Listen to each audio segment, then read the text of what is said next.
18.000 ғаламтор.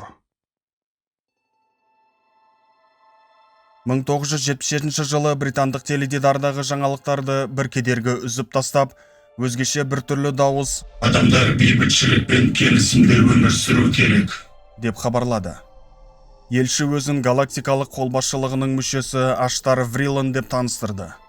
Бұл мистификация үшін жауапкершілікті әлі ешкім өз мойнына алған жоқ. Бірақ көптеген ағылшындар сол күні оларға жерден тыс өркениеттің өкілі жүгінгеніне әлі сенімді. Ал егер өзге ғаламшарлықтар шынымен бар болса ше? Егер НЛО болмаса, адамдар не көреді?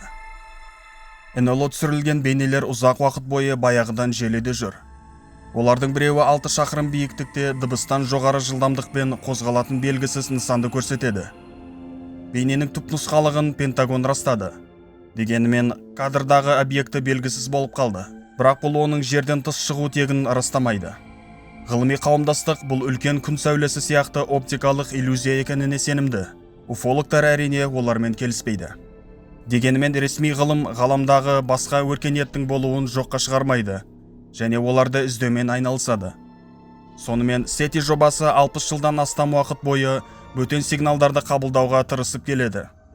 Астрофизик Фрэнк Дрейк құс жолы галактикасында кем дегенде 10 бөтен өркениет бар деп мәлімдейді. Ал 1974 жылдан бастап ғалымдар ғарышқа өзге ғаламшарлықтарға өздерінің сигналдарын жібереді. Бұл хабарламалар біз туралы қарапайым деректер қозғалмайтын кескен ретінде шифрланған ашық хатқа ұқсайды. Біз галактикада қай жерде орналасқанбыз? Қандай химиялық элементтерден құралғанбыз? Планетарлық жүйеміз қалай жұмыс істейді? Және онда жер қандай орын алады? Әзірге оларға ешкім жауап берген жоқ. Бұл сұрақ ашық күйінде қалуда.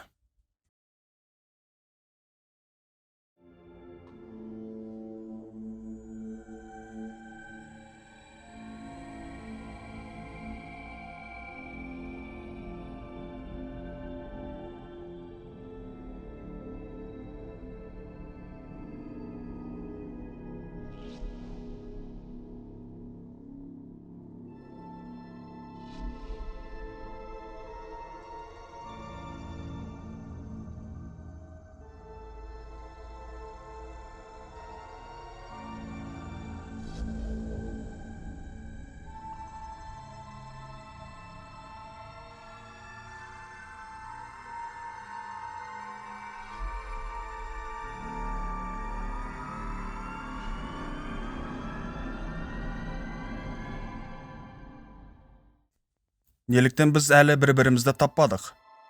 Мүмкін ежелгі ғарыштық өркениеттер жойылып кеткен шығар. Ал жастар біздің технологиялық даму деңгейімізге әлі жетпей және жер тұрғындарының хабарламаларын қабылдап, жауап бере алмай жүрген шығар. Немесе үлкен жұлдызаралық қашықтықтағы мәселе ме? Шынында да, ең жақын өмір сүруге болатын Проксима Б планетасына дейін қашықтық 4 жарық жылды құрайды. Ал ғалымдардың есептеуі бойынша өзге ғаламшарлықтар бізден мыңдаған жарық жылдық қашықтықта орналасқан. Яғни хабар алмасу 1000 жылдыққа созылуы мүмкін. Әлде олар алысқа барып кеңістік уақытты қысқартуды үйреніп, және өздері біздер әлі тани алмаған белгілерді қалдырған бекен? Мысалы, бидай алқаптарындағы жұмбақ шеңберлер. Бұл не болды? Фермерлердің үлкен әзілі ме? Әлде ғарыштан шыққан белгі ме? Немесе олар дәл қазір Голливудтағы фильмдегідей біздің арамызда бар ма? Бірақ олардың үлкен жылтыр ғарыш кемесі күн жүйесінің шекарасын кесіп өтіп, жерге қарай бет алды делік. Біз не істейміз? Біз олардың көзқарасын, ұстанымын және мүмкіндіктерін білмейміз. Диалог жүргізу үшін нақты түсінікті жүйе қажет.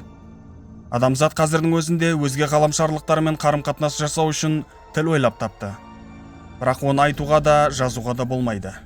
Бұл 1960 жылы құрылған математикалық логиканың тілі Линкас. Оның авторы голланд математигі Ханс Фрейдентальдың идеясы бойынша дәйекті импульстарға негізделген хабарламалар сабақ жүйесі болып табылады. Біріншіден, бірқатар натурал сандар, дұрыс және жалған ұғымдары, теңдік және үлкен аз белгілері. Содан кейін қарым-қатынастардың күрделі формалары. Қарапайым адам үшін Линкас мағынасыз абракадабраға ұқсайды. Бірақ логика тілі әзірге мүмкін болатын жалғыз көпір. Әрине, Біз өзге ғаламшарлықтарды бізді дұрыс түсінетінін біле алмаймыз. Мүмкін олар бізді математикаға қатты мән бергіш біртүрлі өркениет деп санайтын шығар. Бірақ тілін қолданбауға шешім қабылданды. Бұл қымбатқа түсуі мүмкін. Өйткені тіпті жер тұрғындарында да бірдей қимылдар диаметралды қарама-қайшылықты білдіруі мүмкін. Кенеттен біздің бейбіт өмір сүру туралы ұсынысымыз қорлайтын және әдепсіз ретінде түсіндіріліп кетсеші. Кейбір эволюция сарапшылары ақуыздары мен ДНК сияқты нәрселер сіз әлемнің қай бөлігіне шыққаныңызға қарамастан бірдей деп санайды. Сонымен өзге ғаламшарлықтардың келбеті адамға жақын болады. Бинокулярлық көру, ұтқырлық үшін кем дегенде 2 аяқ және құралдарды өңдеуге және гаджеттерді пайдалануға мүмкіндік беретін кем дегенде 3 саусақ. Рас, аяқтары жүзбе болып шығуы мүмкін. Ал саусақтардың орнына мысалы қармалауыш болуы ықтималы бар. Алайда екі әлемнің технологиялары бейне суреттермен алмасуға мүмкіндік бере ме?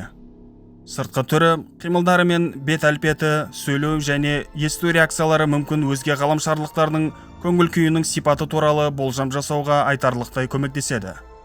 Егер өзге ғаламшарлықтармен байланыс нақты болса, не басталады деп ойлайсыз? Әлеуметтік желілер өзге ғаламдықтардан қорғанудың ең керемет тәсілдері туралы жалған, фейк және ақылға симайтын жарнамаларға тұншығып қалады. Фольга қалпақшалары мен ғажайып құрал сізді бөтен бактериялардан қорғайды деген хабарландырулар қолданылады. Акция: 2 зат 1 бағада, немесе Эноладан қалай ақша табуға болады. Біз өзге ғаламшарлықтардан қорқамыз. Олар бізді жаулап алады, немесе толығымен жойып жібереді деп сенеміз. Біз олардың мейірімді екеніне және бізбен өз білімдерімен бөліскісі келетініне әлдеқайда аз сенеміз.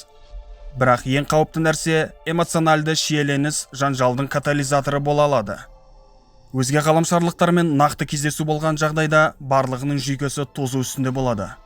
Мысалы, 1951 жылғы Жер тоқтаған күн атты ғылыми фантастикалық классикасының көрме көрінісін еске түсірейік. Ұшатын табақ Вашингтонға қонады. Одан өзге ғаламшарлық Клаату шығады. Оның қолында жердегі қаруға ұқсайтын нәрсе бар. Сарбаздардың бірінде жүйкесі тозып, қорыққаннан Клаатуды атып тастайды. Табақтан шыққан робот сарбаздар мен техникаларды жойып тастайды. Жараланған Клаатудың қолында миниатюралық телескоп бар екенін көрсетеді. Ол ғарышқа кез келген жер обсерваториясынан әлде қайда алыс қарауға қабілетті. Бұл жер тұрғындарына сыйлық болған еді. Олар бізді жеп қоюы мүмкін ба? Басқа ғаламдықтар бізге бейбітшілікпен келу мүмкіндігі қандай? Көптеген ғалымдар бұған кепілдік аз деп санайды. Және олар байланыс әрекеттері арқылы өзіне қауіп төндіріп алмауға кеңес береді. Бұл тек өзге ғаламшарлықтарға ғана емес, өзімізге де қатысты. Жер тұрғындары ең бейбіт тіршілік иелері емес, және жоғары амбиция мен өзімшілдікке ие. Бізді олар осылай қабылдағысы келе ме? Егер ақыл иесі жерден тыс түрлер бізден ұзағырақ болса, және көршілермен белсенді түрде соғысып жатса, олар планеталарды қашықтықтан жою технологиясын жасап қойған болуы мүмкін. Мүмкін оларға экзотикалық хайуанаттар бағының экспонаттары сияқты біздің биоматериалдарымыз немесе жердегі тіршілік иелері керек шығар. Немесе жай ғана кешіріңіз, тамақ көзі. Немесе олардың мақсаты ресурстар болуы мүмкін. Біз оларға қалай қарсы тұра аламыз? Бірақ логикалық тұрғыдан ойлайық. Өзгеліктердің келуі олардың дамуының жоғары техникалық сатысын білдіреді. Олардың қолында бүкіл ғарыштың ресурстары бар. Сондықтан оларды қозғау біздің өркениетімізге ғылыми қызығушылық тудырады. Мүмкін біз олар үшін Амазонканың жабайы және қарайбір тайпаларының бір түрі шығармыз.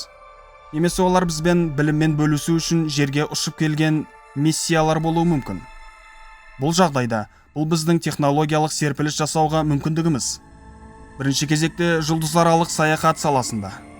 Кеңістік уақыт секірілуіне мүмкіндік беретін кротовая нора теориясы расталуы мүмкін.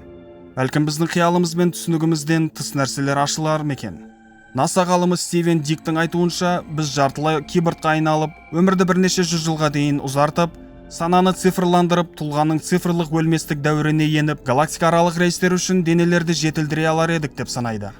Адамзат контакт линзаларды, кардиостимуляторларды, бионикалық протездерді және нейроимпланттарды жасауға және енгізуді үйреніп осы даму жолға енді. Бірақ біз әлі оның ең басында тұрмыз. Егер өзге ғаламшарлықтар геоинжинирингті планетаның параметрлерін өз қалауы бойынша өзгерту мүмкіндік беретін техникалық әдістерді игерген болса, онда олар бізге атмосферадағы озон тесіктерін жамауға және климаттың өзгеруінің жойқын процесін кері қайтаруға көмектесе алар еді. Оған қоса, жерден тыс өмірдің көптеген теоретиктері ғарышта әртүрлі нәсілдердің ой саналы өзге ғаламшарлықтар коалициясы бар деп санайды. Шамамен бұл біріккен ұлттар ұйымының галактикалық түрі. Оған техникалық дамудың дүниетанымның белгілі бір деңгейіне жеткен және ең бастысы ішкі соғыстарды тоқтатқан өркениеттер қабылданады. Өзге ғаламшарлықтар біздің ұрпақтарымыз ба? Егер ғаламшарлықтардың шығу тегі туралы ең жаңа ғылыми теориялардың бірі расталса, бұл пайымдаулар мен болжамдар жай ғана бос әңгіме болуы мүмкін. Ал егер олар өзге ғаламшарлықтар емес, алыс болашақтағы адамдар болса ше? Монтана технологиялық университетінің антропология профессоры Майкл Мастерс болашақта ғалымдар уақыт машинасын ойлап тауып, басқа дәуірлерге үңілгісі келеді деп санайды. Оның теориясының пайдасына өзге ғаламшарлықтардың үлкен миы, үлкен көздері, кішкентай мұрындары мен аузы бар, екі аяқ түксіз адамдар тәрізді тіршілік иелері ретінде сипаттайтын куәгерлердің әңгімелері айтылады. Бұл адам эволюциясының тенденцияларына сәйкес келеді.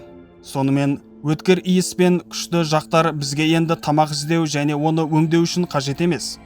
Жарықтың болмауына байланысты көздер үлкейеді. Біздің нейрокраниум бас сүйегінің миды қорғайтын бөлігі көне заман кезден бастап ұлғаюды жалғастыруда. Мүмкін мыңдаған жылдар өткен соң біз ұрланған НЛО-ның әңгімелерінен және біздің сөйлеуімізді түсінетін сұр адамдарға ұқсайтын шығармыз. Кім біледі? Мүмкін біздің болашақ ұрпақтарымыз ғарыштық туризм дәуірінде өмір сүрер. Ал өткенге саяхат кәдімгі қарапайым нәрсе боп қалар.